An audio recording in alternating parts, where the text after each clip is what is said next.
Reflection is the act of thinking about your own thinking and thinking about other people's thinking. It's the act of looking at your thoughts and feelings and deciding intentionally how you want to respond in relation to your thoughts and feelings. In distinction from reacting. Reacting is when feelings drive what you want to say. So if feelings are driving what you want to say and you're feeling threatened, for example, you might be driven to say things in anger or fear or hide out in a freeze and not say what you want to say in a constructive way. In reflection, you're stopping, you're thinking, you're deciding intentionally how you want to put together all your feelings in connection to what you care about in terms of how you want to be, who you want to be, how you want to come across to the other person, how you want to impact other people. So reflection has been a really important part of the work of the Public Conversations Project from that perspective. Reflection occurs in the part of the brain, the prefrontal cortex, where we do our thinking. And when we're under threat, that part of the brain can close down and we can be sort of a victim of our feelings and our feeling reactions. So the Public Conversations Project, in order to have people talk about very heated things in constructive ways, has developed an approach to promote reflection when people are in the heat of a very difficult conversation.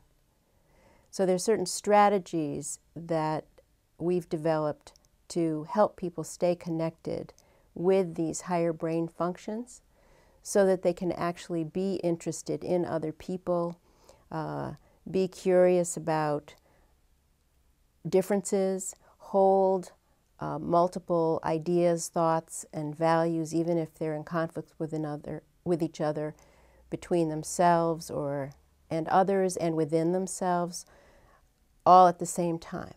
And that's what's really required when you're in a dialogue and you're trying to sit in the heat of a conversation, which is very threatening because people have opposing ideas that are very important to them from your own ideas, which are important to you. So that kind of ability to stand back and think about your own thinking and choose how you want to respond and figure out a way to put your feelings in a constructive way in the conversation is very, very critical. So the Public Conversations Project has developed some strategies to help promote some of the things people need in a conversation, a certain level of predictability by having preparation, inform people about what they can expect, their roles, what the process will be, what will happen to some extent. Certainly in preparation, people are asked to say what their hopes and fears are, what they want to talk about, so their own individual wishes are taken into consideration. All of the participation is voluntary, and that's really critically important for people to feel that they're not being coerced, but they're really, their autonomy is being respected. They're contributing when they want to and in a way that they want to contribute. And then there are certain guidelines that really support people feeling safer and able to reflect. For example, the pass, which helps support people's participation being voluntary, and the agreement that people will share airtime helps people to feel like they have a level playing field and an opportunity to speak about the same amount as other people. But the most important, probably, the most important aspect of the Public Conversations Project that promotes reflection is the powerful pause. And that is simply having the opportunity to stop and think before and after other people speak and before and after you speak, so that you feel like your speaking is really being listened to and heard, and also that you get a chance to really think about what you've heard and how you feel influenced by what you've heard. So the pause really supports the capacity to reflect in the middle of a very heated conversation.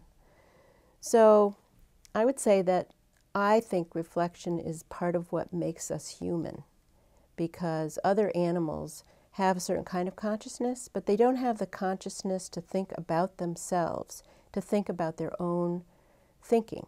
And reflection is kind of distinctly human in that way, because that's the capacity that we have to think about ourselves, our thinking, our intentions, and to think about others, and to decide how we're going to act, and to be influenced to think new thoughts.